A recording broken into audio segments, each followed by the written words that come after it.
شاعر مشرق علامہ اقبال شیخ احمد سرہندی سے بے پناہ عقیدت رکھتے تھے۔ بال جبریل میں پنجاب کے پیرزادوں کے نام سے ایک نظم میں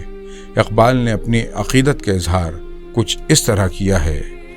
حاضر ہوا میں شیخ مجدد کی لحد پر، وہ خاک کہ ہے زیر فلک مطلع انوار، اس خاک کے ذروں سے ہیں شرمندہ ستارے، اس خاک میں پوشیدہ ہے وہ صاحب اسرار، گردن نہ جھکی جس کی جہانگیر کے آگے، جس کے نفس گرم سے ہے گرمی احرار،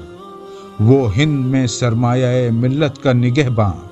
اللہ نے بر وقت کیا جس کو خبردار، کی عرض یہ میں نے کہ عطا فقر ہو مجھ کو، آنکھیں میری بینا ہیں و لیکن نہیں بیدار، آئی یہ صدا سلسلہ فقر ہوا بند، ہیں اہل نظر کشور پنجاب سے بیزار، عارف کا ٹھکانہ نہیں وہ خطہ کہ جس میں پیدا کلئے فخر سے ہو ترے دستار، باقی کلئے فخر سے تھا ولولہ حق، تروں نے چڑھایا نشہ خدمت سرکار، تروں نے چڑھایا نشہ خدمت سرکار۔